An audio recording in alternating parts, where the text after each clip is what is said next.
était une fois un riche marchand qui avait 3 filles. Elles étaient toutes très belles, mais c'est surtout la plus jeune qu'on admirait parce qu'elle avait, en plus de sa beauté, un charme et une qualité de cœur exceptionnels. Depuis qu'elle était petite, on l'appelait Belle Enfant et le prénom de Belle lui resta. Ses sœurs étaient orgueilleuses. Elles ne voulaient fréquenter que les personnes les plus riches et déclaraient qu'elles n'épouseraient qu'un duc ou un comte. Elles allaient tous les soirs au bal et se moquaient de leurs jeunes sœurs qui préféraient, plutôt que de les accompagner, lire ou jouer du clavecin. Un jour, le marchand perdit brutalement sa fortune. Il expliqua tristement à ses filles qu'il leur fallait partir à la campagne car seul le métier de paysan leur permettrait de vivre. La Belle s'habituait à sa nouvelle vie. Elle se levait très tôt et travaillait beaucoup à la ferme. Elle n'avait pas perdu sa bonne humeur ni son goût pour les livres, le clavecin et le chant. Quant à ses sœurs, elles se levaient tard, ne faisaient rien, sinon se lamentaient à longueur de journée en regrettant le luxe du passé. Elles s'ennuyaient à mourir et passaient leur mauvaise humeur sur leur cadette. Plus tard, le père dut partir pour affaires. Sur le chemin du retour, à la nuit tombée, il se perdit dans la forêt. Il vit une lumière au loin, il s'en approcha. C'était un château tout illuminé. Son cheval alla directement dans l'écurie où du foin l'attendait. Le marchand entra dans le château. Il ne vit personne. Une table était somptueusement servie, mais un seul couvert était mis. Il appela plusieurs fois, attendit plus d'1 heure. Mais comme personne ne venait et qu'il mourait de faim, il dîna. Il traversa des salles merveilleusement meublées. Seuls ses propres pas résonnaient dans le mystérieux silence de ce palais immense. Il finit par entrer dans une chambre. Comme il était minuit passé et qu'il se sentait épuisé, il s'allongea sur un lit et s'endormit. Le lendemain matin, il retourna dans la salle à manger. Un petit déjeuner était servi, il le prit, pensant que toutes ces étranges bontés étaient l'œuvre d'une fée. En sortant du château, il passa devant un superbe buisson de roses pâles et se souvint que Belle les adorait. Il en cueillit toute une branche, mais aussitôt un grand bruit derrière lui le fit sursauter. Le marchand vit s'approcher une bête horrible qui lui dit: « Je vous ai bien reçu, il me semble, et pour me remercier, vous me volez mes roses pâles, mes préférées. Quelle faute! Il vous faut mourir pour la réparer. » Le pauvre homme se jeta à ses genoux. « Monseigneur, je ne pensais pas vous offenser. Ces roses étaient pour une de mes filles qui les aime tant. » Le monstre s'approcha. Sa laideur fit frissonner le marchand. « Appelez-moi la bête. Et non, monseigneur.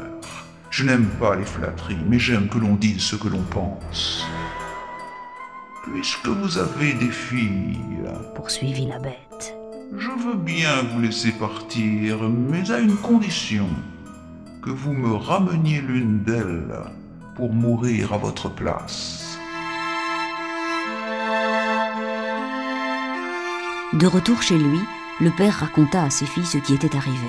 « Si en sortant je n'avais pas cueilli ces roses pâles, peut-être le monstre ne se serait-il jamais montré ?» dit-il désespéré.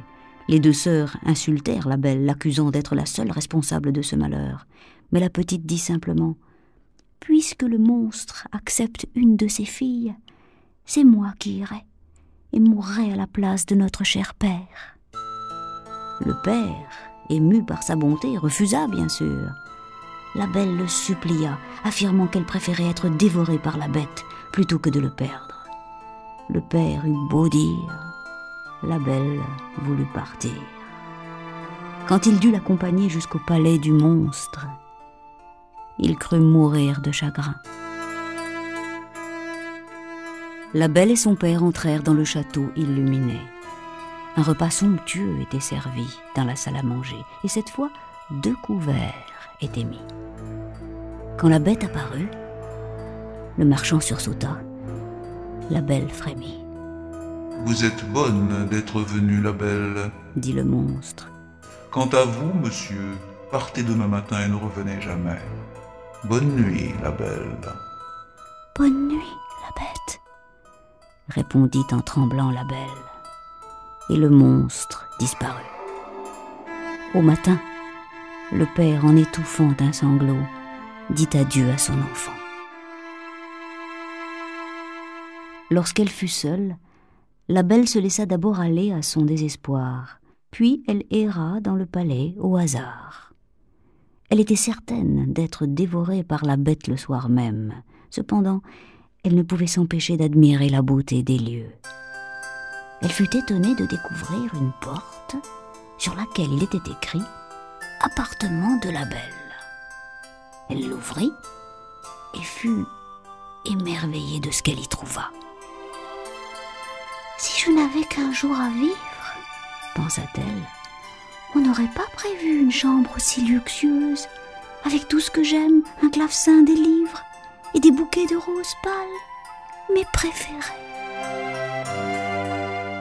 La belle trouva une lettre où était écrit « Souhaitez commander, vous êtes ici la reine et la maîtresse. » « Hélas, » dit la belle en soupirant, « j'aimerais tant voir mon père et savoir comment il se porte à présent. » Sa surprise fut immense quand, dans le miroir, elle vit sa maison, son père triste et accablé, et ses sœurs qui cachaient mal leur joie d'être enfin débarrassées d'elle. Puis tout disparut.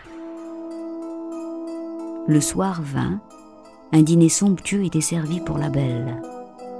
Et dès qu'elle se mit à table, la bête apparut. « Puis-je vous regarder souper ?» demanda le monstre. « Vous êtes le maître ?»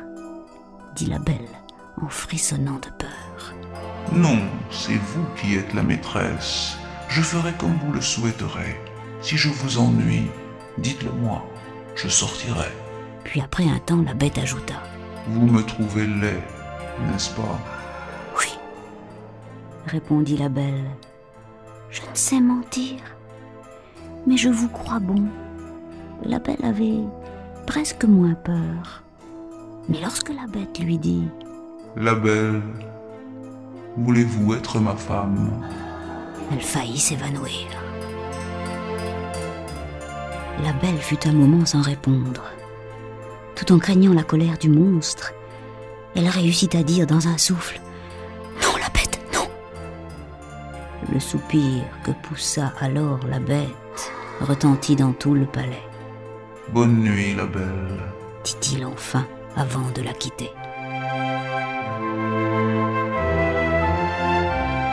La belle passa 3 mois chez le monstre. Chaque soir, il lui offrait des roses pâles et parlait avec elle en la regardant souper. Et chaque soir, la belle lui découvrait de nouvelles bontés.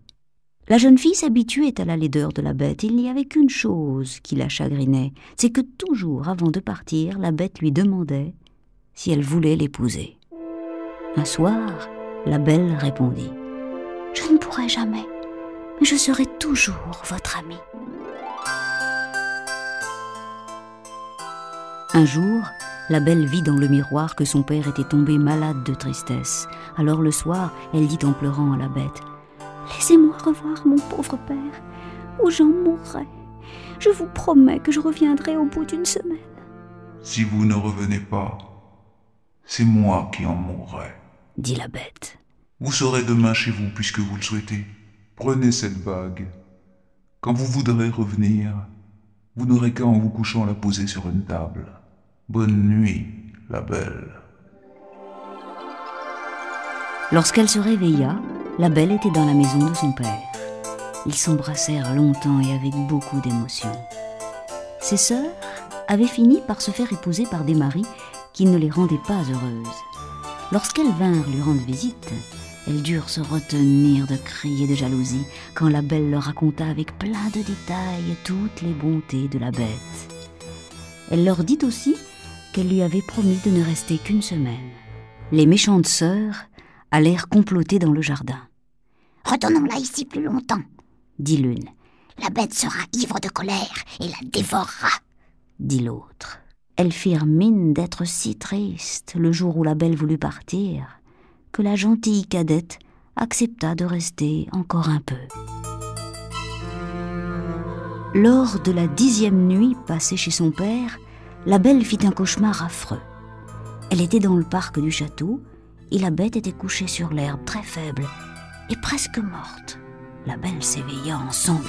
Elle se reprocha de ne pas avoir tenu sa promesse et se rendit compte qu'elle ressentait une si profonde amitié pour ce monstre qu'elle ne pourrait supporter davantage de le savoir malheureux.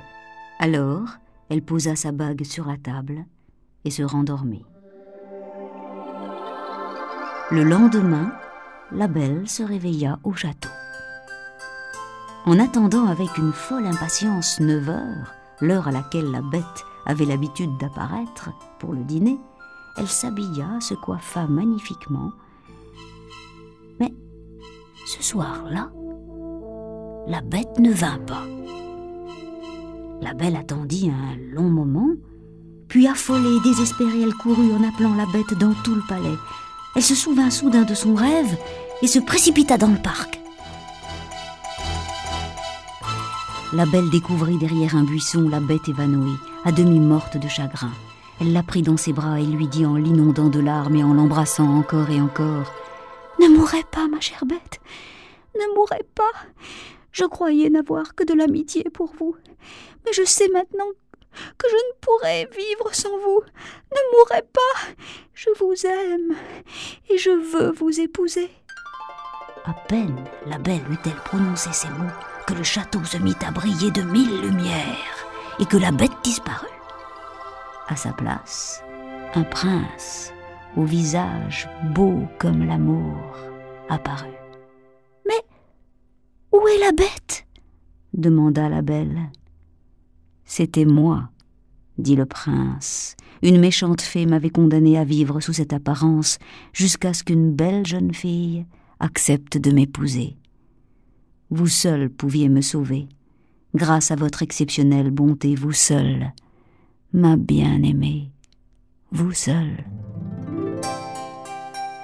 La belle et le prince rentrèrent au château où une autre surprise attendait la jeune fille. Son père et ses sœurs étaient là. Mais il y avait aussi une fée. Une fée qui, en souriant, lui dit: « La belle, venez recevoir la récompense de votre bonté. Vous allez devenir une grande reine. Quant à vous, dit la fée en se tournant vers les 2 méchantes sœurs, vous serez des statues à l'entrée du château et contemplerez le bonheur de la belle jusqu'à ce que votre cœur devienne aussi bon que le sien. » À peine eut-elle fini ces mots que les 2 sœurs furent changées en statues aussitôt. La belle et le prince se marièrent le jour même. Ils vécurent heureux dans leur royaume pendant de très très longues années. Le jardin de leur vie fut couvert bien sûr de roses pâles et délicieusement parfumé.